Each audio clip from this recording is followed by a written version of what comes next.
그래서 업이 뭐냐 하면은 440쪽에 쭉 적어놨습니다. 업은 뭡니까? 의도적 행위입니다. 그죠? 의도적 행위를 업이라고 이야기합니다. 의도적 행위. 우리가 의도하는 게 있잖아요. 그걸 업이라고 합니다. 440쪽입니다. 그 다음에, 이때까지 다 했던 이야기인 거죠. 그래서 업은 의도에는, 선한 의도, 불선한 의도가 있습니다. 그죠? 그래서 그걸 우리는 선업, 불선업 그렇게 이야기하고, 왜 자꾸 업을 중시하느냐? 핵심은 뭡니까? 업은 과보를 가져옵니다. 그죠? 업은 과보를 가져옵니다. 업이 과보를 가져오기 때문에 중요합니다. 그래서 우리가 지은 의도적 행위는 전부 과보를 가져오는 겁니다. 그죠? 이것이 그 과보는 금생에 가져올 수도 있고, 내생에 가져올 수도 있고, 두생 뒤에 가져올 수도 있고, 그죠? 수많은 생 뒤에도 가져올 수 있다는 거죠. 업을 지으면은 반드시 그 과보를 가져오기 때문에 업은 중요하다는 겁니다. 그죠? 그리고 우리가 중생의 삶의 전개, 그 다음이죠. 또 중생의 문의하는 것은 다 업과 업의 과보로서 이제 설명이 되고 이해가 된다는 겁니다. 우리 예를 들어서 사장 인식 과정에서 업과 업의 과보의 관계를 충분히 봤습니다. 그죠? 우리가 뭔가를 그죠? 대상을 보고, 그죠? 원하는 대상이나 원하지 않는 대상을 보고, 그죠? 원하는 대상을 만났다는 것은 뭡니까? 그때는 유익한 과보의 마음이 일어난 걸로 봅니다. 그죠? 그죠? 그렇게 해서 원하는 대상을 만나고, 그러면 이제 우리가 일단 그 과보가 일어난 겁니다. 그죠? 그러면 그걸로 끝납니까? 아니죠. 그죠? 그 원하는 대상을 만나면은 또 거기에 대해서 우리는 또 어떻게 됩니까? 업을 짓습니다. 그죠? 그걸 우리는 속행이라 했습니다. 그죠? 업을 짓고 한 번 짓는 게 아니고, 그죠? 7번 업을 짓습니다. 그렇게 하고, 또 어떤 대상을 만납니다. 그럼 그 대상이 원하는 대상이면은, 그죠? 유익한 과보의 마음이 일어나고, 그것이 원하지 않는 대상이면은, 그죠? 해로운 과보의 마음이 일어나고, 이렇게 해서 그 대상과 조율을 합니다. 그거는 과보 때문에 조율을 하는 겁니다. 그럼 또 그걸로 끝납니까? 아닙니다. 그죠? 그거를 토대로 해서, 그걸 바탕으로 해서 또 어떻게 됩니까? 속행을 또 일으키면 되죠. 이렇게 하고, 그럼 그 속행은 또 어떻게 됩니까? 의도적 행위를 했던 것은 또 이건 어떻게 됩니까? 언젠가는 모르지만은 그 다음에 과보의 마음으로 일어날 원인이 되는 겁니다. 그죠? 이렇게 해서 어떻게 됩니까? 과보의 마음을 통해서 대상과 조율을 하고 또 업을 짓고 또 뭡니까? 과보의 마음으로 또 대상과 조율을 하고 또 업을 짓고 이렇게 해서 우리는 업과 과보, 업과 과보, 업과 과보 이게 어떻게 됩니까? 수많은 업과 수많은 과보가 어떻게 됩니까? 뒤섞이고 뒤섞여서 그죠? 바다 뭡니까? 홍수나 탕물처럼 그죠? 너무나 많은 것이 뒤섞여서 일어나기 때문에 우리는 업에 대해서 이야기를 하려면 어떻게 됩니까? 입이 쫙 벌어져 버립니다. 그죠? 말을 못합니다. 그러니까 우리가 북강에서 보면 대기바산이라는 그 논서들이 있습니다. 북강 아비달마 주석서입니다. 거기에 보면 두 번이나 그래 나온답니다. 그죠? 부처님은 우리 일체지자라는 겁니다. 그죠? 모든 것을 다 아신다는 부처님도 업에 대해서 질문을 받으면은 일체지자는 책임에서 바로 답이 나야 되겠죠. 그런데 업에 대해서 질문을 받으면은 일체지자인 부처님도 방문을 끌어 닫고 앉아서 깊이 좌정을 해서 그죠? 깊이 사유를 하고 통찰을 해보신 뒤에 대답을 할 수 있는 그런 거라고 이야기합니다. 그 말은 뭔 말입니까? 업은 심심미묘하다는 겁니다. 업과 업의 과보의 관계는 너무나 심심미묘해서 일체지자인 부처님도 쉽게 즉석에서 대답할 수 있는 주제가 아니라는 겁니다. 그렇습니다. 그죠? 그런데 그런 거 뭡니까? 업은 과보를 가져오는 거야. 우리 다 여기까지 이야기하고 말아버린 거죠? 안 그러면 또 뭡니까? 업 이야기하면 그죠? 또 막 귀신 신하나 깎는 식으로 있잖아요. 뭐 그러지? 제일 많이 하면 공나무 80년대 파노 다 맞는 이야기입니다. 그죠? 그런 수준밖에 이야기를 못 합니다. 안 그러면 뭐 옛날 뭐 귀신 이야기 있잖아요. 그죠? 뭐 그런 이야기하고 그죠? 뭡니까? 누가 그죠? 성읍을 지어갖고 그죠? 좋은 과거를 만드는 이야기 그 정도 이야기밖에 못 합니다. 그죠? 그런데 우리 아비달만 사람들이 업에 대해서 좀 깊이 이야기를 못 하는 건 어떻게 되겠어요? 다 직무유기입니다. 그러니까 아비달마에서는 업에 대해서 여기서 이제 보시다시피 16가지로 나누어서 16가지 측면에서 업을 이야기합니다. 그죠? 그래서 일단 그 도표를 보겠습니다. 443쪽 도표입니다. 그래서 업의 개요입니다. 업을 첫째로 뭡니까? 기능에 따라서 살펴봅니다. 기능이라는 것은 여기서 역할입니다. 그죠? 업이 뭡니까? 우리가 우리가 상의 진행 과정에서 드러나는 그 역할로 볼 때, 기능하고 역할로 볼 때 업은 네 가지 역할을 한다는 겁니다. 생산업, 돕는 업, 방해업, 파괴업. 이 말만 들어봐도 굉장합니다. 그 다음에 과보를 생산하는 순서에 따라서 특히 여기서 과보라는 것은 재생 연결식을 가져오는, 그죠? 가져오는데 결정적인 그 역할을 하는 것에 따라서, 그죠? 그걸 보면은 무거운 업, 임종에다 다른 지은 업, 습관적인 업, 이미 지은 업, 이네 가지고 봅니다.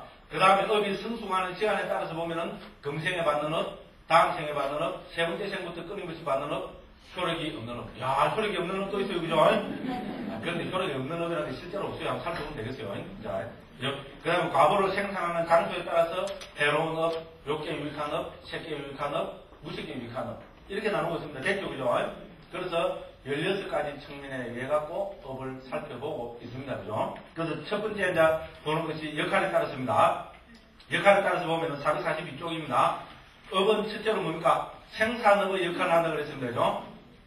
그래서 생산업은 말 그대로 정신적이거나 물질적인 과보를 낳는 업을 말한다. 구체적으로 말하면 재생연결의 순간이나 삶의 과정에서 과보의 마음이나 업에서 생긴 물질을 생산하는 모든 선하거나 해로운 의도를 생산업이란다. 우리가 업은 근본적으로 생산업이죠. 그죠?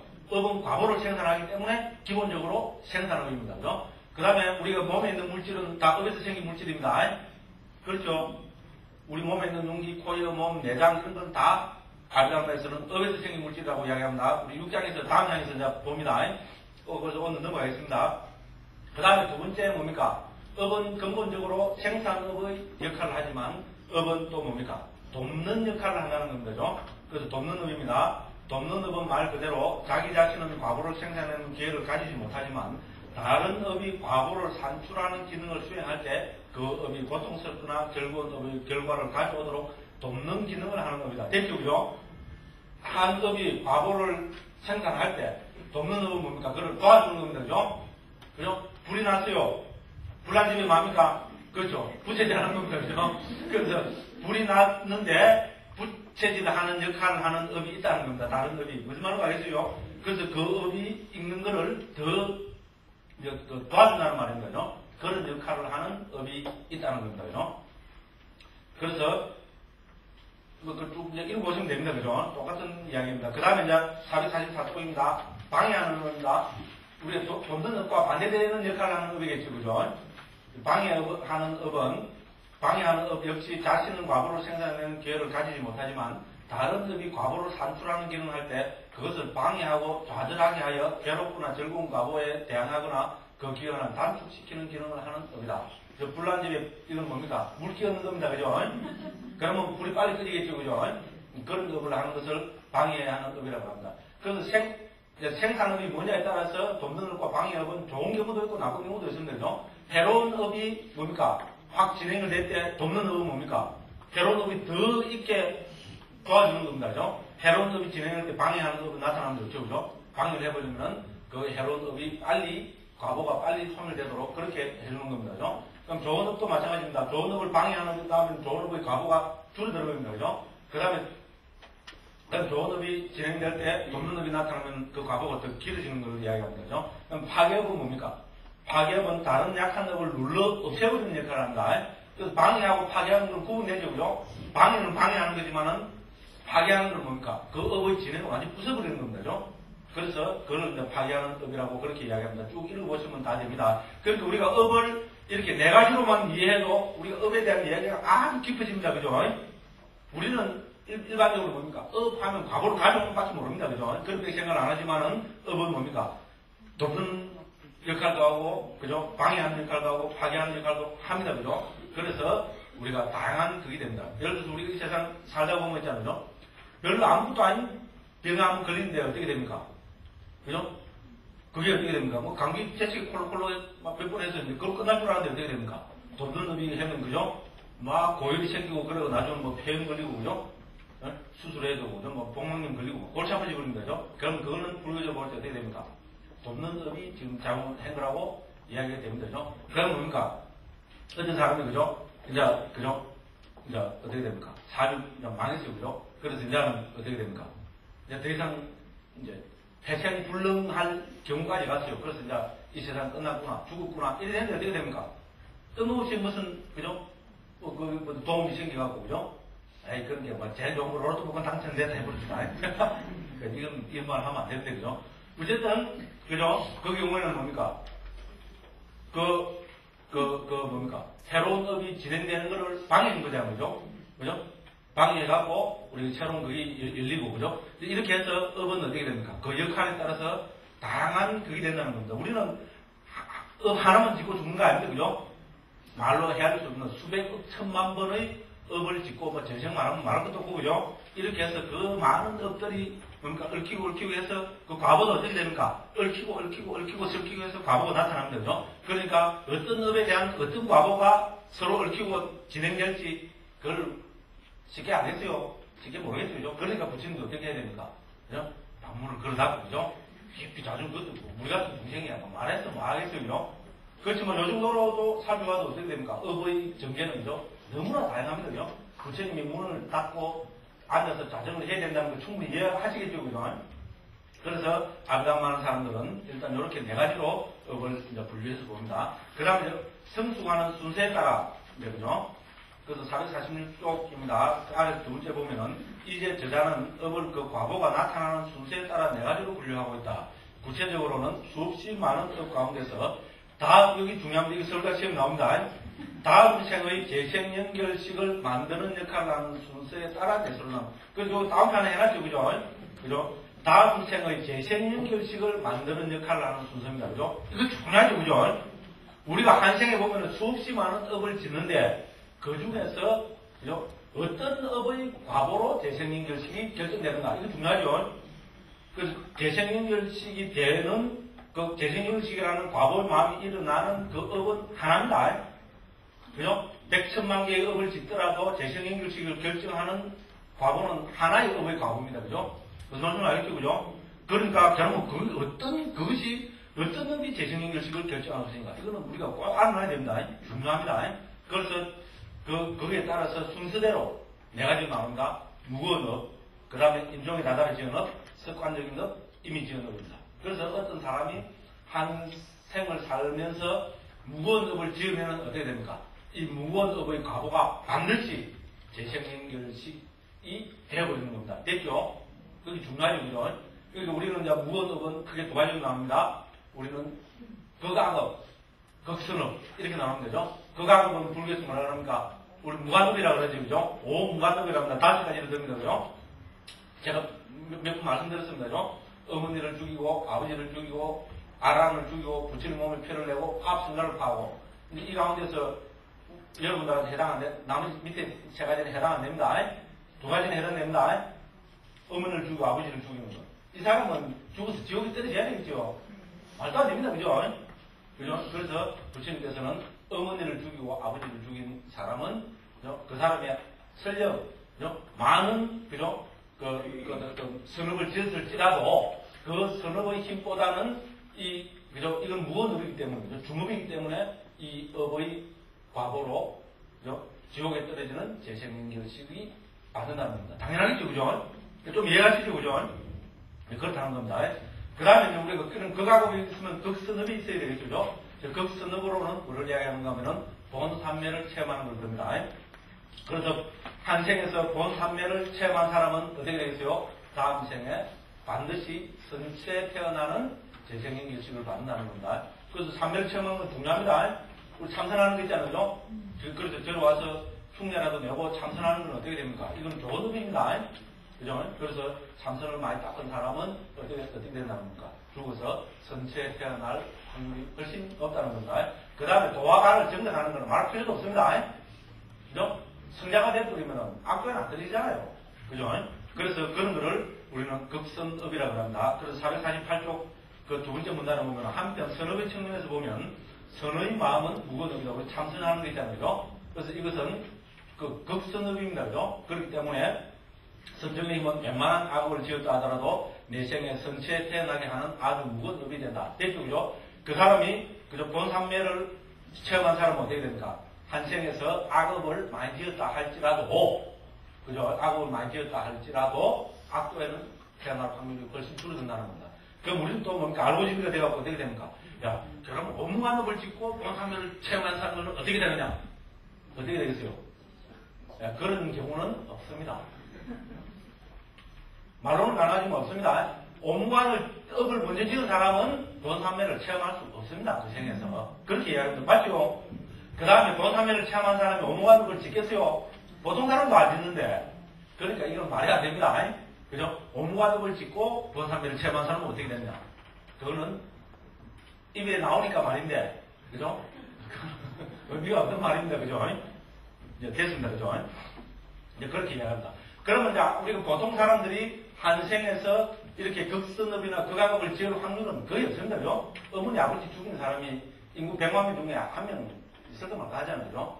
그렇잖아요. 그죠? 그러면 본산매를 체험하는 사람이 인구 100만 명 중에 한 명 있겠습니까? 없습니다. 저 티베트의 어떤 스님이 그랬죠. 그 스님이 참선의 대가라고 얘기합니다. 삼매를 착 닦는 스님이라는데, 이 스님이 이제 티베트에 있을 때 중국하고 티베트 독립하기 위해서 그죠? 저항하고 일하다가 7년인가 중국 공안에 붙들려가고 감옥살이 했다는 겁니다. 그죠? 그럼 그 감옥살이 힘들겠어, 안 힘들겠어? 공부도 받고 했겠죠, 그죠?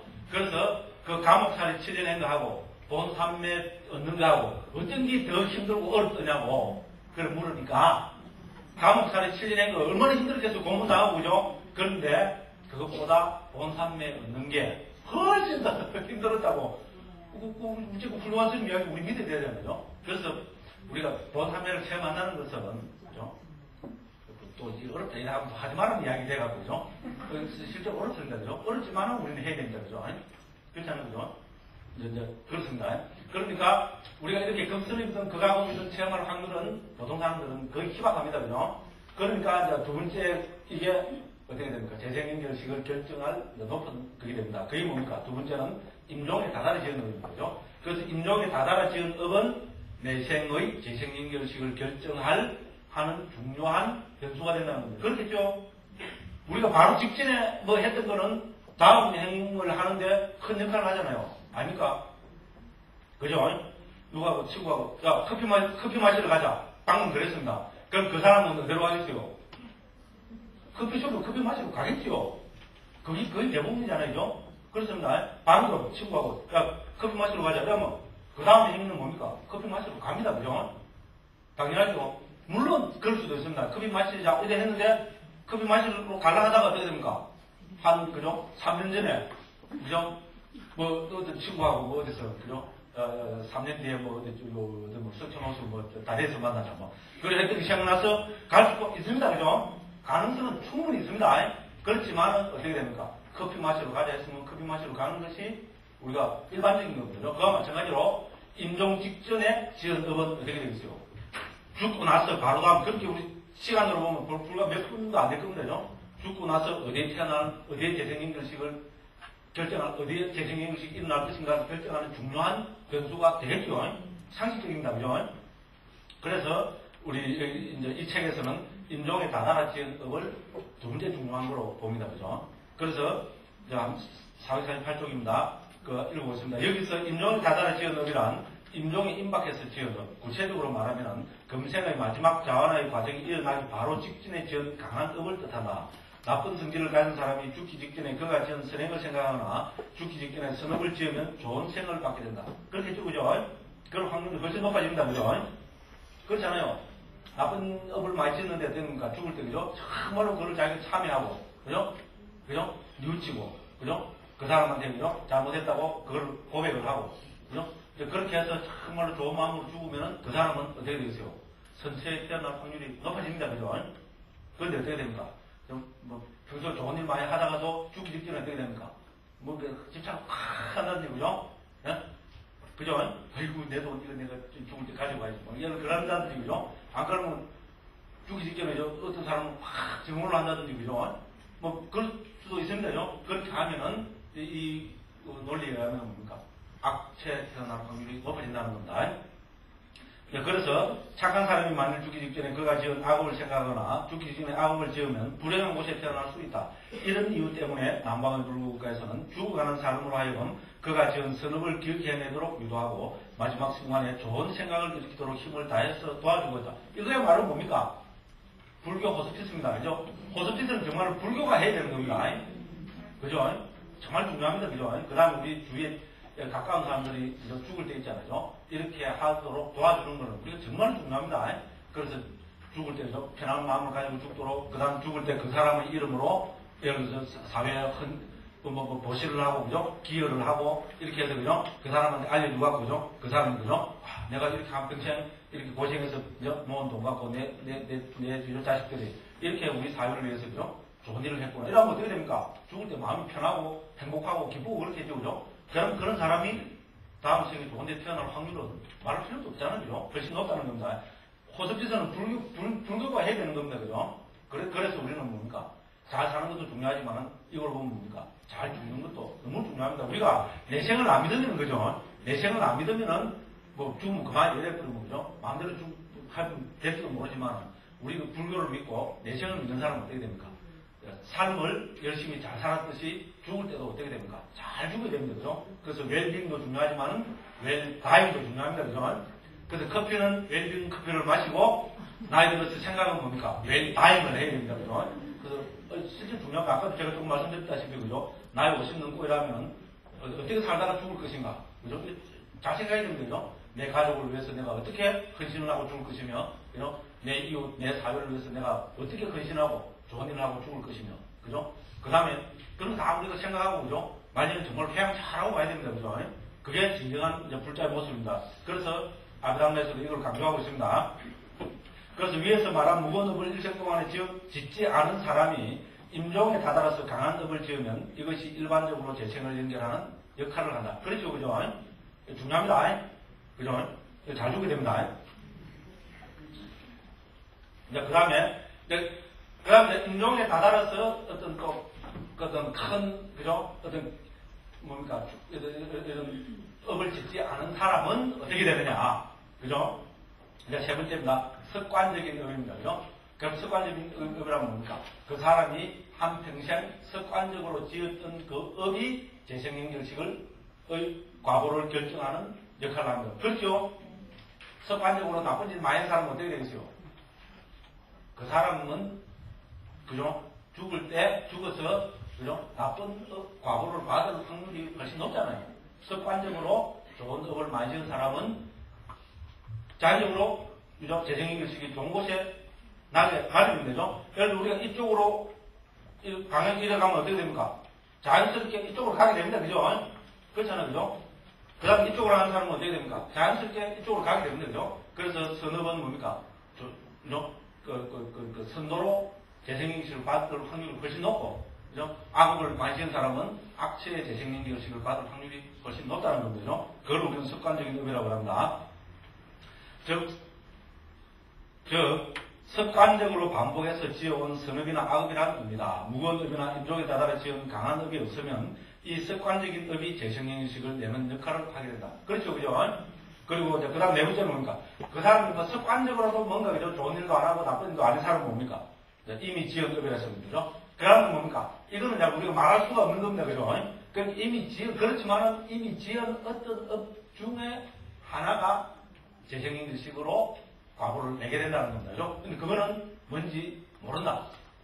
말할 수 없다는 겁니다. 그죠? 그래서 여기서는 이미 지은 업이라는 표현을 했습니다. 그죠? 그래서 이거는 습관적으로, 그죠? 어떤 선업, 불선업을 많이 안 익힌 사람은, 그죠? 어떤 업이 재생연결식을 결정한다는 겁니다. 그죠? 이렇게 해서 네 단계로 나눠봅니다. 그럼 우리가 예를 들어서, 우리 북방에서 예를 들어서 염라대왕 이야기 하잖아요.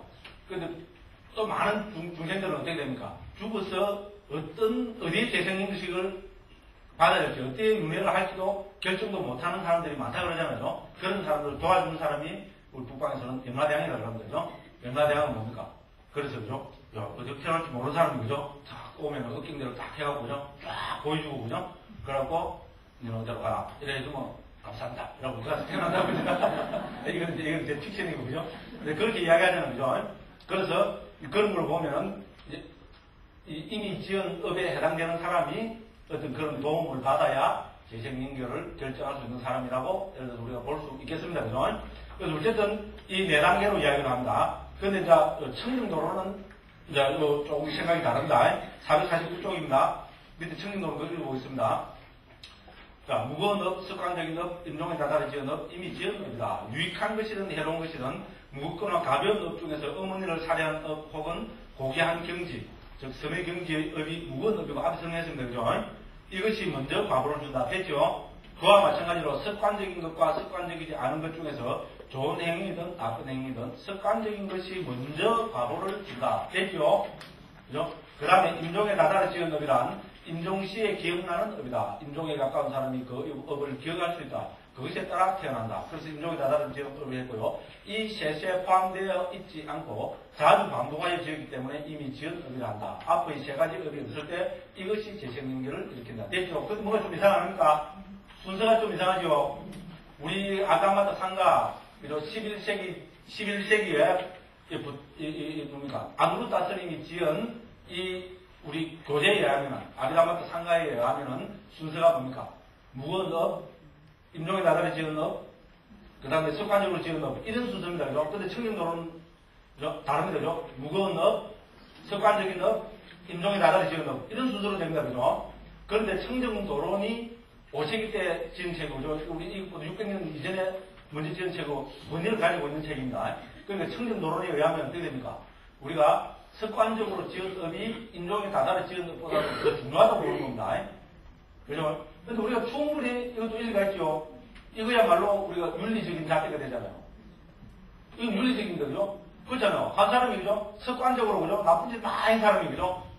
죽을 때 다다려갖고 좋은 업을 짓다고 해서 좋은 업을 기억했다고 해서 천상에 태어난다고 한다면 이건 윤리 도덕하고 안 맞아요. 그죠? 꼭 로또 복권 당첨되는 거 비슷해요. 그죠? 그렇습니다. 그죠? 그죠? 그럼 습관적으로 그죠? 조건이 많이 좋은 업을 많이 지은 사람이 임종이 다다르고 뭐 나쁜 업 짓고 나쁜 업 기억했다고 해서 그죠? 악도에 태어난다면 이거는 사회윤리 도덕적인 기준에서 보면 이거는 좀 용납하기 힘듭니다. 그죠? 그러니까 청정도론의 입장은 뭡니까? 우리가 사회의 그 윤리적인 측면에서 보면 오히려 훨씬 더 설득력이 있습니다. 그러니까 청정도론에서는 이렇게 설명합니다. 그럼 이게 어쨌든 청정도론에 나타나는 정설이라고 봐야 됩니다. 그런데 11세기에 우리 교재가 되는 아리다마타 상가를 지은 아누르타 스님은 좀 다르게 봤다는 겁니다. 아누르타 스님은 어떻게 됩니까? 임종에 다다를 지은 업이 더 중요하다고 봤다는 겁니다. 이것도 의미가 있습니다. 이거는 어떤 측면에서 의미가 있습니까? 이거를 예를 들어 우리가 부타우사 스님의 측면을 윤리적인 기준이라면 우리 아누르타 스님의 기준은 뭐가 되겠어요? 네? 네? 예, 수행도 되고, 그죠? 근데 우리가 그걸 한마디로 이야기하면 종교적인 기준이잖아요. 그렇잖아요, 그죠? 종교가 필요한 이유입니다. 예를 들어서, 그죠? 종교적인 기준입니다. 우리 종교 입장에서 보면, 그죠? 그 사람이, 그죠? 서력, 한 생에서 습관적으로 나쁜 업을 많이 짓다 하더라도, 그죠? 마지막에 있잖아요. 임종이 다다랐어요, 그죠? 우리 진심으로 참여하고, 뭐, 기도 기좀 진심으로 회개하고, 그죠? 그렇다고 해서 뭐, 심판 누가 해준다, 그거는 우리 불교적인 입장에서 보면 옛날에 꼭 심판해주는 것과 같아갖고, 그죠? 이거는 아주 수준이 낮아요, 참. 우리는 불교 신자니까, 그죠? 그런 이야기가 됩니다, 그죠? 불교적 입장에서 보면 그렇지 않습니까? 그죠? 그래서, 이제 우리가 한 생에서, 그죠? 나쁜 업을 많이 지은 사람도 어떻게 됩니까? 말년에, 마지막에 있잖아요, 그죠? 정말로, 그죠? 그거를 참여하고, 뉘우치고, 그죠? 좋은 업을 짓고, 그죠? 그렇게 한다면은, 그 사람도 선처에 태어나야 되겠어요, 안 되겠어요? 태어나야 되겠잖아요. 그렇지 않다면 종교가 무슨 소용이 있어요? 그렇지 않습니까? 수행이 무슨 소용이 있어요? 안 그렇습니까? 충분히 의미가 있습니다. 그죠? 그죠? 그렇습니다. 그죠? 그런 의미에서 본다면은, 우리 아누르타 스님의 이 순수도, 그죠? 우리가 임종에 다다를 지은 업을 두 번째로 놓은 것도 충분한 의미가 있습니다. 그죠? 그래서 우리는 이 두 개 다를 받아들이면 됩니다. 그죠? 어떻게? 그죠? 웰빙 커피를 마시면서, 이런 정말로 음미할 거리가 있어요. 그죠? 그죠? 집에서 잘 음미를 해보십시오.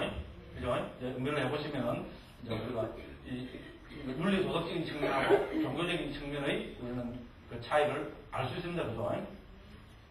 이제 그 다음 또, 승수하는 시간에 따라서, 그죠? 450쪽입니다. 금생에 받는 업, 다음 생에 받는 업, 받는 시가 확정되지 않은 효력을 상실한 겁니다. 이거는 어떤 기준을 갖고 이렇게 하는가 하면은, 우리가 아담마에서는 자완화 과정에서 업을 지으면은 몇 번 짓습니까? 7번 짓죠. 그죠? 속행은 7번이나 하죠. 그죠?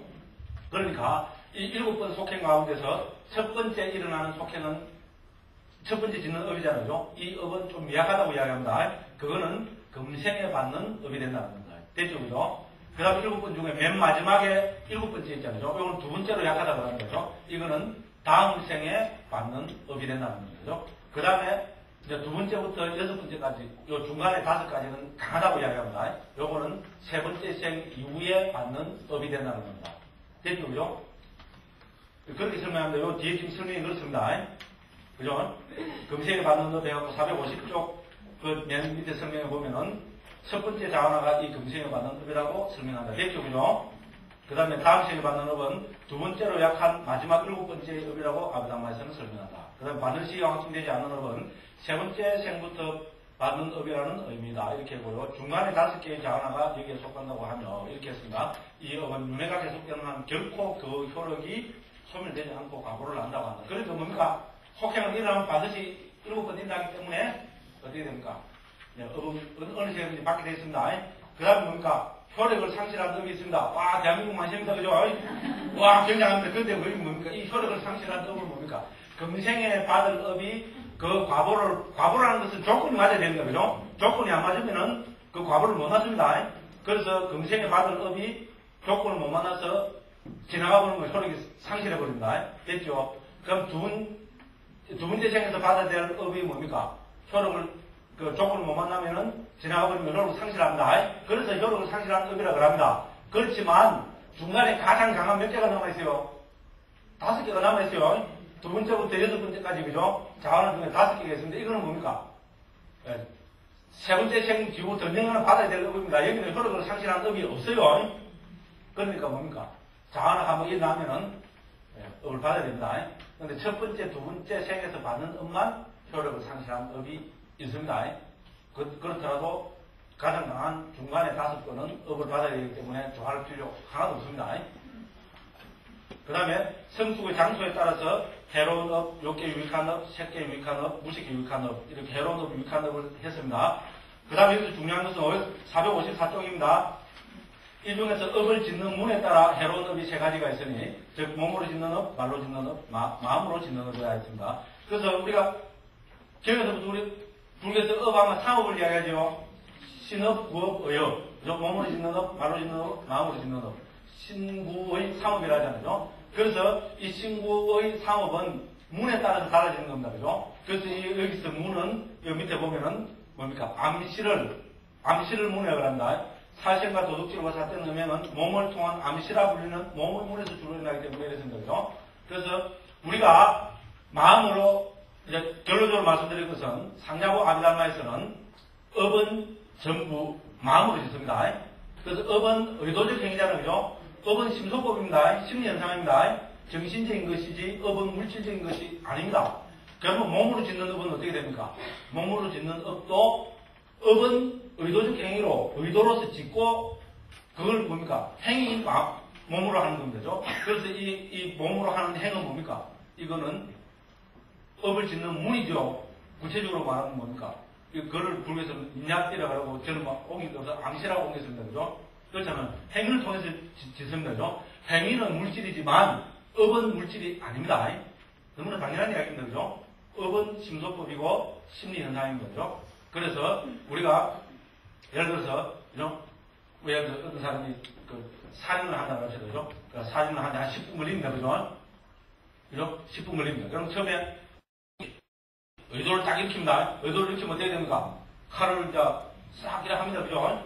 그래 하면은, 이건 전부 지금 무슨 업이 됩니까? 의업입니다. 이제 의업이 돼갖고, 그죠? 이래갖고 이제 감이 되죠? 가갖고 칼로 갖고, 그죠? 그 사람 찌릅니다. 그러면 그건 이제 그때부터 신업이 됩니다. 그죠? 그렇죠? 그 신업이지만은 지금 업은 뭡니까? 우리가 의도로서 마음으로 짓고 있습니다. 그죠? 그래서 행위는 뭡니까? 몸의 암시라는 문을 통해서 지금 행위를 하고 있습니다. 그죠? 그래가지고 어떻게 됩니까? 그때는 이제 신업도 진행이 되고, 의업도 진행이 됩니다. 그래 하다가 맨 마지막에 그 사람 찔러갖고 숨이 딱딱 넘어갔습니다. 숨이 딱딱 넘어가면은 그 순간에는 그 업이 뭐가 됩니까? 신업이 되고, 불교에서 말하는 살생업이 됩니다. 이 살생업은 우리 십불선업도, 십선업도 하죠. 그죠? 그죠? 그렇게 해서 우리가 특히 몸과 말로 짓는 이 7가지는 그죠? 이거는 다음 생을 결정하는, 재생연결식을 결정하는 중요한 업이 된다고 그렇게 이야기합니다. 그래서 이거를 따로 모아갖고, 예를 들어서 우리 선업도, 불선업도 이렇게 표현한다는 겁니다. 그럼 그때 막 그 사람이 한 10분 동안 엄청나게 많은 해로운 심리현상을 막 일으키겠죠. 그거는 뭐가 됩니까? 그것은 의업이 돼가지고 그 과거는 그 과거대로 삶의 진행 과정에서 다 또 받습니다. 그죠? 그죠? 다 받고 살생업은 뭡니까? 살생한 업은 다음 생을 결정하는 업이 됩니다. 됐죠? 그죠? 다음 생을 결정하는 게 중요합니까? 삶의 과정에서 과거를 받는 게 중요합니까? 다음 생을 결정하는 게 중요하잖아요. 한 번 깨구리는 죽을 때까지 깨구리. 그죠? 한 번 뱀은 죽을 때까지 깨구리. 한 번 처녀귀신은 죽을 때까지, 아이고, 그죠? 멈췄습니다. 그죠? 그러니까, 우리 나쁜 대생님 지금 받으면 안 됩니다. 그죠? 중요하잖아요. 그죠? 그죠? 이제 그렇습니다. 이제 그렇게 되고요. 그 다음에, 이제 그렇게 이제 결론적으로 말씀드리면 어떻게 됩니까? 결론적으로 말씀드리면은, 우리는 뭡니까? 악업은, 해로운 업은 절대로, 지어서는 안 된다. 이겁니다. 이 어려운 아비달마 몰라야 됩니다. 몰라야 되는데, 이 어려운 아비달마 분석적으로, 아비달마가, 그죠? 업을 분석하고, 우리한테 제시해 주는 건 뭡니까? 그죠? 악업을 지으면 안 됩니다. 그죠? 가급적이면은, 그냥 피치 못하더라도 악업의 강도를 줄이지언정, 그죠? 악업은 지어서는 안 됩니다. 그죠? 악업을 지으면 어떻게 됩니까? 그것이, 그죠? 나쁜 재생연결식을 받는 결정적이 되고, 그다음 삶의 진행 과정에서 어떻게 됩니까? 좋은 과보가 올라갈 때 어떻게 됩니까? 그거를 방해하는 것도 되고, 그죠? 그거를 파괴하는 것도 됩니다. 그죠? 그죠? 그 다음에 뭡니까? 더군다나 중업은 어떻게 됩니까? 그 악업은, 지옥에 떨어지는 업이 되고, 또 어떻게 됩니까? 임종이 다다라서 나쁜 업을 지으면은, 그건 또, 그죠? 재생연결식을 결정하는 또 중요한 변수가 되고, 다 그런 되는 겁니다. 그죠? 그러니까, 악업은 절대로 지으면 안 됩니다. 그렇게 어떤 과보는, 그죠? 어떤 식으로 해서 내 삶의 향상, 성숙을 방해한다. 그죠? 그리고 반대로 뭡니까? 선업은 어떤, 그죠? 경우에도 선업은 지으려고 노력해야 됩니다. 그렇습니다. 그죠? 우리가 지금 이 가르치는 그입니다. 선업을 지으면, 그죠? 그것은 어떻게 됩니까? 재생연결식을 받는, 그죠? 선체태난 재생연결식을 받는 업이 되고, 그 다음에 어떻게 됩니까? 우리 설령 삶의 진행 과정에서, 그죠? 이전에 지었던 악업의 과보가, 결과가 나타나서 진행이 될때라도 그거를 방해하게 되고, 선업이, 그죠? 그 다음에 어떻게 됩니까? 때에 따라서는 강한 선업을 지나면 어떻게 됩니까? 악한 과보가, 그죠? 진행되는 걸 팍 끊어버리는 거죠? 파괴되어버리는 거죠? 그러니까 어떻게 됩니까? 선업을 많이 지나면은 어떤 식으로든지 그것이 내 삶에, 그죠? 도움이 되고, 내 삶을 향상시키고, 성숙을 가져오게 된다는 겁니다. 그렇지 않아요? 그죠? 그러니까 어떻게 됩니까? 결론은 그겁니다. 그죠? 어떤 일에 있어도 우리 불자는 선업을 지으려고 노력해야 됩니다. 그 선업이 도대체 뭐냐? 나 선업처럼 어려워서 모르겠습니다. 그죠? 그건 뭡니까? 결을 잘 지키라는 거죠. 앞에 이야기가 똑같아집니다. 결을 도대체 어떻게 잘 지킵니까? 또 그렇게 할까 싶어가지고, 부처님께서는 다 말씀하셨습니다. 그죠? 살생을 하지 말고, 그죠? 도둑질 하지 말고, 사대 넘행 하지 말고, 그죠? 몸으로 뭡니까? 그죠? 망어, 기어, 양설 받고 하지 말고, 몸으로 뭡니까? 말로 탐욕 부리지 말고, 그죠? 그 다음에 악의를 일으키지 말고, 사땡 계절을 일으키지 말고, 바른 계절을 가지고 노력하고, 그죠? 그리고 어떻게 됩니까? 두 번째는 뭡니까? 봉사하고, 보시하고, 베풀고, 이건 할 수 있는 거잖아요. 아까운데. 다 마찬가지입니다. 저도 마찬가지고, 그죠? 그렇지만 어떻게 해야 됩니까? 그러니까 우리는 보시하고, 봉사하고, 베풀려고 노력해야 되는 거잖아요. 그죠? 그렇게 또 보시하고, 봉사하고, 베풀면은, 우리 마음 기뻐지잖아요. 우리는 체험적으로 다 압니다. 그죠? 아까운 마음도 분명히 있지만은, 우리 베풀고, 봉사하고, 노력 봉사하고, 이러면 어떻게 됩니까? 땀은 흘리지만은, 그죠? 기쁘고, 행복하고, 그렇습니다. 그죠? 그 다음 또 뭐 해야 돼요? 수행하고, 그죠? 염불 하고, 그죠? 기도하고, 참선하고, 그죠? 그래 하면은 어떻게 됩니까? 그게 선을 짓는 겁니다. 그죠? 그렇게 하면은 그것이 뭡니까? 재생연결식이든 삶의 과정에서든 어떤 식으로든지 내 삶을 향상시키고 성숙시키고, 그죠? 그렇게 한다는 겁니다. 그렇습니다. 그죠? 결론은 그겁니다. 20분 좀 오버입니다. 그래도 좀 계속 합니다. 이거 다 떼야 됩니다. 자, 그 다음에, 앞에 이 업에 대한 거는 그냥 쭉 읽어보시면은 충분히 다 알 수 있습니다. 그러니까 쭉 넘어가고요. 그 다음에 업의 과보 보겠습니다. 463쪽입니다. 앞에서도 밝혔듯이 업은 당연히 과보를 낳는다. 이렇게 했습니다. 이것이 업의 법칙이며 이렇게 나타나는 업의 결과를 깜마 육박가라 한다. 이렇게 했습니다. 자, 그 다음에 그 밑에 본문 읽어보겠습니다. 여기서 덜점을 제외한 해로운 업의 과보는 악처의 재생연결식을 생산한다. 그러나 삶의 과정에서는 모든 12가지 해로운 마음은 욕계의 모든 것과 색계에 적절하게 7가지 해로운 과보를 생산한다. 다 아는 겁니다. 그죠? 그 새끼에서는 또 조금 이상하게 싶은 분은 464쪽 보면 그죠? 위에서 네 번째 줄에 보면 새끼에서는 코, 혀, 몸의 아르마리가 제외된 네 가지 해로운 과거의 마음을 일어나게 할 수 있다. 이렇게 했습니다. 됐습니다. 이제 도표 보면 다 해결됩니다. 그 다음에 욕계 유익한 업의 과거입니다. 욕계 유익한 업은 욕계 전체 재생 행위를 생산한다. 그와 마찬가지로 삼월 과정에서 큰 과거의 마음을 생산한다. 이것은 욕계의 모든 것과 새끼의 적절하게 8가지 원인 없는 과거의 마음을 있게 한다. 이렇게 했고요. 다 됐습니다. 쭉 읽어보시면 됩니다. 그죠? 그 다음 여기서 우리가 해야 될 것은 두 가지 원인 없는 것, 두 가지 원인, 세 가지 원인. 그겁니다. 그죠? 진짜 지금 한 10번 넘게 제가 말씀드렸습니다. 그죠? 그래서 우리가 재생 연결식을 결정하는 경우에는 세 가지가 있습니다. 그죠? 원인 없는 마음. 그다음 두 가지 원인을 가진 경우, 세 가지 원인을 가진 경우입니다. 그죠? 원인 없는 마음은 또 두 가지가 됩니다. 그죠? 우리가 해로운 과거로 나타나는 원인 없는 마음은 악도의 재생 연결식을 일으킵니다. 그죠? 지옥, 악의 투행, 아수라. 그죠? 그 다음에 원인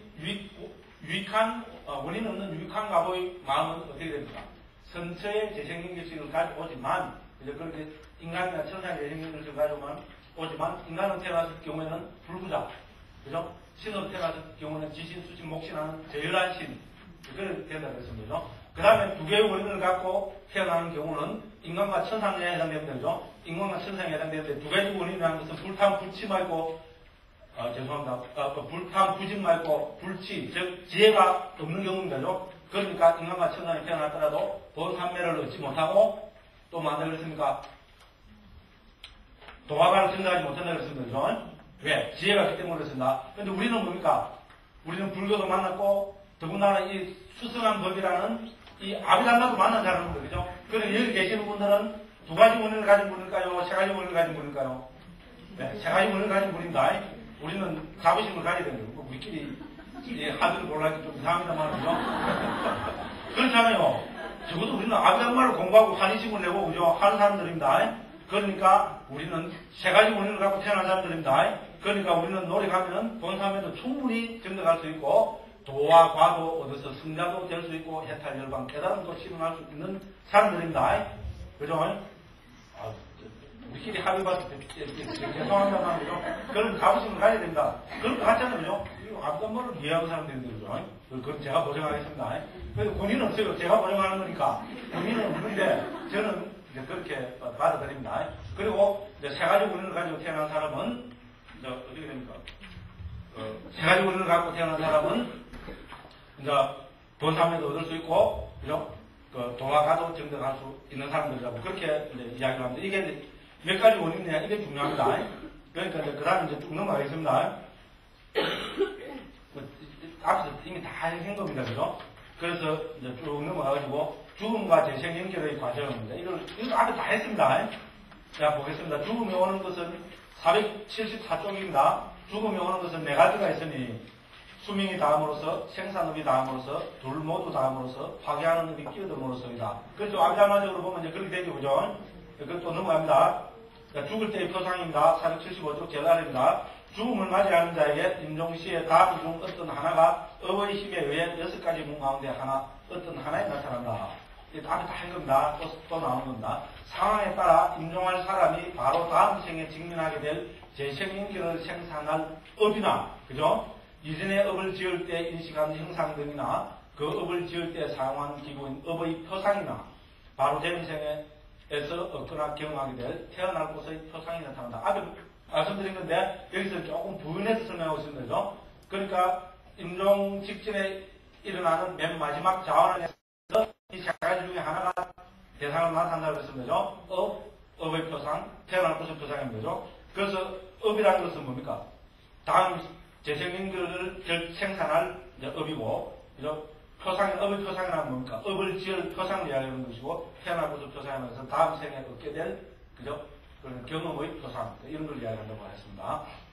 그 다음 477쪽입니다. 곧바로 이와 같이 나타나는 그 대상을 대상으로 삼아 익어가는 업이 청정하거나 혹은 오염되었거나 간에 그것에 걸맞게, 또 태어날 곳에 걸맞게 마음의 흐름은 거의 대부분 그것으로 기울면서 계속해서 일어난다. 혹은 재생연결을 생산할 바로 그 업이 새것으로 감각을 눈에 나타난다. 이제 이 재생연결식이 일어나는 경우를 이야기하는 겁니다.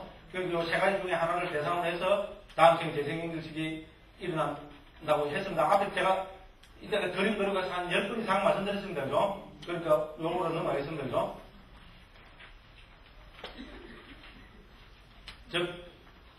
설명 읽어보시면 되고요. 그 다음에 377쪽입니다. 맨 아래입니다. 죽음에 직면한 사람에게 인식 과정의 끝에서 혹은 잠재의 시기 다할 때 금생의 마지막인 죽음의 마음이 죽음으로서 일어났다가 면한다. 그 죽음의 마음이 면하자마자 바로 다음에 그와 같이 잡은 대로 그와 같이 잡은 대상을 대상으로 하여 재생연결의 마음이 일어난다. 재생연결의 마음은 경우에 따라서 심장 토대를 갖기도 하고 또는 갖지 않기도 하며 심장 토대를 가진다는 말은 뭡니까? 육신을 가지고 있는 경우죠. 무색히 재생연결할 때 심장 토대가 없습니다. 그 말입니다. 무명의 잠재 성향에 의해 던져졌고 가래의 잠재 성향에 뿌리박은 상칼에 의해 생겼으며 관련된 마음부수법들과 결합되어 있으며 함께 생겨난 마음부수들에게 활동 무례가 됨으로써 이들의 선구자가 된다. 금생과 다음 생을 연결하기 때문에 재생연결이라 불리는 이 마음이 일어나서 다음 생에 확립된다. 됐죠, 그죠? 재생연결식이 어떻게 일어나는가 하는 그거를 여기서 이야기하고 있습니다. 이왕 시간을 넣는 거고 한 번 더 도표를 그려보면 그죠? 한 생은 우리 죽음의 마음으로 한 생이 끝납니다, 그죠? 그러면은 이 죽음의 마음이 일어나기 전에 그죠? 바로 직전에 우리가 자원화 과정이 일어납니다, 그죠? 이 자원화 과정 좀 이따가 설명되겠지만은 5번만 일어납니다. 왜? 미약하기 때문이죠. 일반적으로 자원화는 7번 일어나지만, 그죠? 이거는 업을 짓는 게 아니고, 업의 통로가 되어주는 자원화입니다. 됐죠? 그죠? 앞에 다 설명드렸습니다. 그죠? 그래서 느리게 5번이 일어나고, 그죠? 그럼 이 5번이 업이 일어나면은, 여기서 뭐가 대상으로 나타난다는 겁니까? 업이나, 그죠? 업의 표상이나, 태어날 곳의 표상. 이 세 가지가 다 나타나는 것이 아니고, 이 세 가지 중의 하나가 나타난다는 거죠. 세 가지 중에 하나가 여기에 뭔가 나타난다는 거죠. 나타나면 어떻게 됩니까? 이제 이 죽은 마음으로 끝나면 그 다음 생의 최초의 재생인식이 나겠죠. 그럼 이 재생인식은 이거를 대상으로 해서 재생인식이 일어난다는 겁니다. 왜? 모든 마음은 대상이 되는 거죠. 대상을 아는 것이기 때문에. 그렇게 하면 그 다음 생에 방한가가 이렇게 또 진행되고, 그죠? 그래서 최고의 뭡니까? 죽음의 마음으로 끝납니다. 방한가가 진행되다가 대상이 나타나면 어떻게 됩니까? 우리는 인식 과정에 관련된 이런 마음들이 또 일어나고, 그죠? 이렇게 진행되는 겁니다. 이제 그래서 이렇게 설명하고 있습니다. 그 다음에 그 해설에 보면, 그죠? 해설에서 5번째 줄에 보면은 이 맨 마지막의 자완화 과정은 아주 미약하기 때문에 보통은 7번이 아닌 오직 5번의 심찰로만 일어난다. 방금 설명드렸습니다. 그리고 이 과정은 보통 속행 과정이 가지는 생산업의 능력이 없다. 됐죠? 보통 우리 자완화 과정은 업을 짓는 과정이잖아요. 그죠? 업을 생산하는 과정입니다. 그죠? 그렇지만 그렇지 않다는 겁니다. 이건 뭡니까? 단지 재생을 일으키는 역할을 한다고 여기지는 과거의 업을 위한 통로의 역할을 한다. 됐습니다. 이게 서울대 시험 나옵니다. 그죠? 과거의 업을 위한 통로 역할을 한다. 그죠? 속행의 단계에 닿으면 두 가지 등록의 마음이 일어나기도 하고 일어나지 않기도 한다. 이렇게 했습니다. 자, 그 다음에 도표 쭉 한번 보시고 음미해 보시면 되고요. 자, 그 다음에 481쪽입니다. 롭게 재생연결의 대상입니다. 여기서 죽음에 직면한 이식 과정에서는 오직 5번의 속행이 느리게 일어나는 것이 기대된다. 앞에 설명했습니다. 그러므로 만약 현재의 대상이 일어나서 영역에 나타날 때 죽음을 맞으면 재생연결과 잠재의식도 현재의 대상을 취한다. 당연하고요. 롭게 재생연결의 경우 대상이 6문의 하나에서 취한 업의 표상이거나 혹은 태어날 곳의 표상이면 그 대상은 현재의 것이거나 과거의 것이다. 이렇게 했습니다. 그러니까 그렇게 했고요. 당연합니다. 그리고 그러나 업은 과거의 것이고 마음의 문을 통해 취한다. 그렇죠? 여기서는 업을 새로 짓습니까? 아니죠. 마지막 자완화 과정은 업을 짓는 과정이 아니잖아요. 그죠? 그죠? 업을 짓는 과정이 아니기 때문에 여기서는 업을 짓지 않습니다. 그래서 만일에 여기서 세 개 중에 나타나는 것이 업이라면, 그러니까 업이나 업의 표상이나 태어난 곳의 표상 세 개 중에 하나 나타나는데 이 대상으로 업이 나타난다면 이 업은 뭐겠어요? 과거에 한 생에서 자기가 이전에 지었던 업 중에 하나가 나타나는 거죠. 뭐를 통해서? 이 자완화 과정을 통해서. 그래서 이건 그거를 통로로 역할을 해준다고 했습니다. 그죠?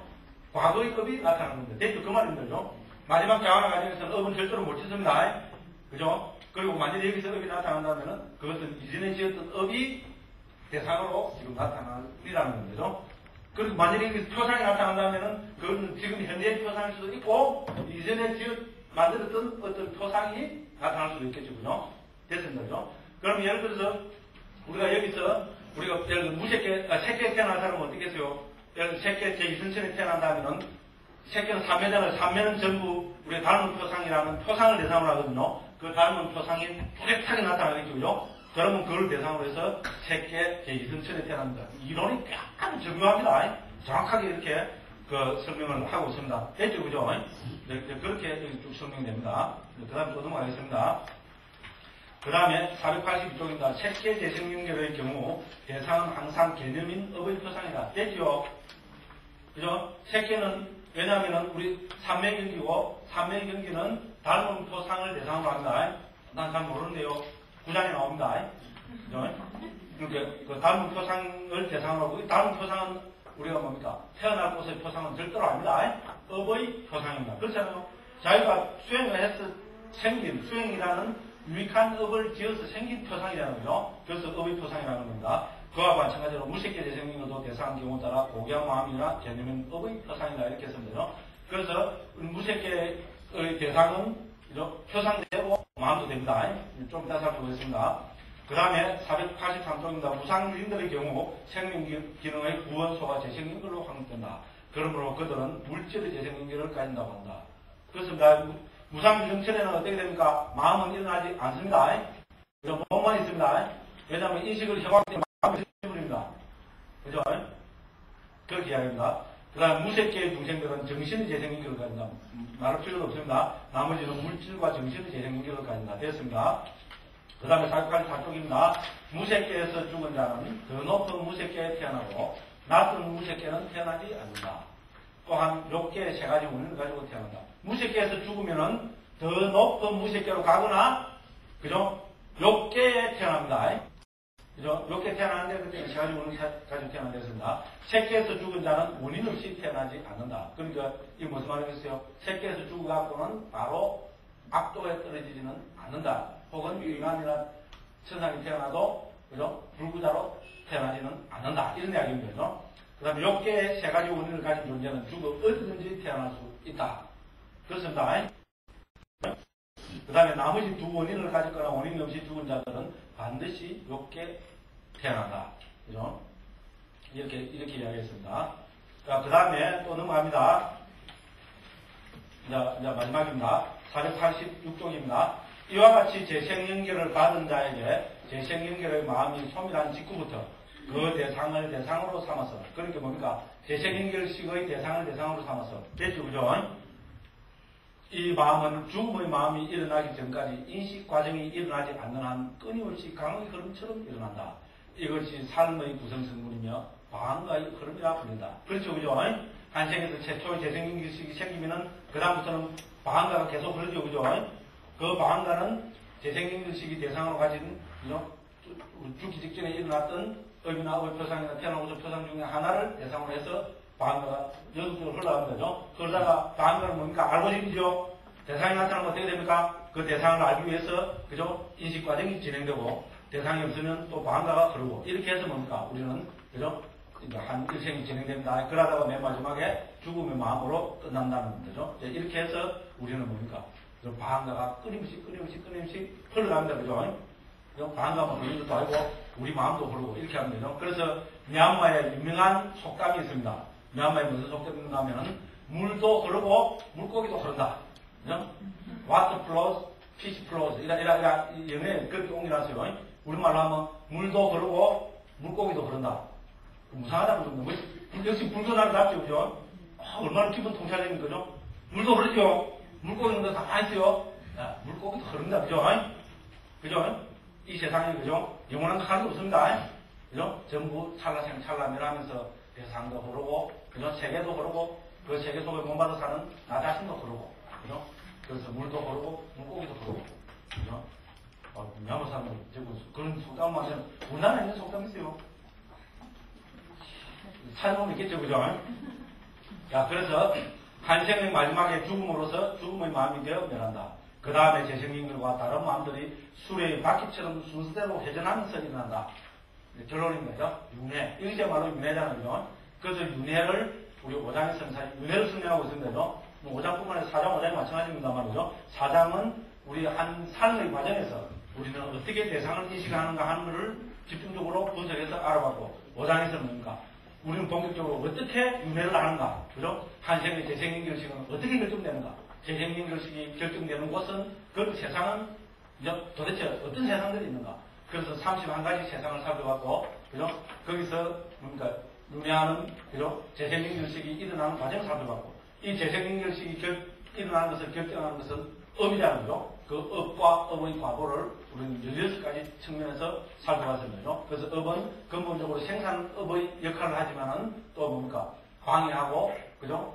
돕고 방해하고 파괴하는 역할도 하고, 그죠? 그래서 업은 다음 재생연결식을 결정할 때는, 그죠? 우리가 중환업이 첫째고, 두 번째는 임종에 다다르 지은 업이 둘째고, 그 다음에 습관적으로 지은 업이 셋째고, 셋째는 뭡니까? 그 중에 어떤 하나. 이렇게 해서 재생연결식이 결정되고, 이렇게 해서 재생연결식이 결정이 되면 어떻게 됩니까? 그걸 또 방황하게 되어서죠. 그 생에서 끊임없이 흘러가고, 그러다 죽음의 마음으로 끝이 나고, 그러면 또 다음 생에 재생연결식이 또 일어나고, 또 방황가가 흐르고, 또 죽음의 마음으로 끝나고, 또 재생연결식이 일어나고, 방황가가 흐르고, 죽음의 마음으로 끝나고, 쫙 흘러간다는 겁니다. 그것이 뭡니까? 수레바퀴처럼 순서대로 회전하는 소리가 나는 거죠. 그래서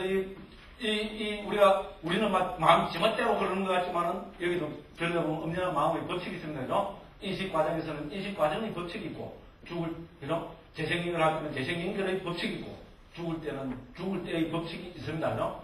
그래서 모든 중생들은 뭡니까? 죽을 때 반드시 맨 마지막 좌우나 과정이 일어난다는 겁니다. 그래서 팔을 탁 잡아도 팔한테는 죽을 때 그게 일어난다고 합니다. 요즘 마음은 번개가 같잖아요. 그죠? 그렇게 해서 우리는 지금까지 1장부터 5장까지 마음을 중심으로 우리 정신세계를 살펴봤습니다. 의미해 보십시오. 굉장한 이야기입니다. 지금은 예를 들어서 복잡하게 이래도 이제 두고 그죠? 두고 그죠? 맥커피 마시시죠. 그죠? 맥커피 안 마십니까? 요즘 특히 수도 서울에 사는 분들은 좀 좋은 커피 마신다고 합니다. 그 커피 마실 때 딴 거 생각하지 마시고 아비단말을 생각하고 그죠? 이렇게 연결을 해보시면은 우리가 불교를 만난, 정생의 불교를 만나는죠. 그 기쁨, 행복을 누릴 수 있고요. 그런데 불교를 만나서 우리는 어떻게 됩니까? 부처님 가르침을 통해서 내 자신을 향상시키고 성숙시키는 방향으로 가야 되고, 그죠? 그렇게는 아비단말을 늘 위해서 내 자신을 삶 속에 적용시키고, 항상 그죠? 뭡니까? 그 도덕적으로 건전하고, 그죠? 그 다음에 동사하고, 수행하는 그런 마음 자세로 이 금생을 살면 우리에게는, 그죠? 밝은 내생이 또 있게 되고, 또 그 밝은 내생에 또 부처님 법을 만나서, 그죠? 또 수행하고, 또 성숙해갖고, 필경에는 해탈 열반신하고 아라는 데서 태어나지 맙시다. 네, 이게 제 결론입니다. 감사합니다.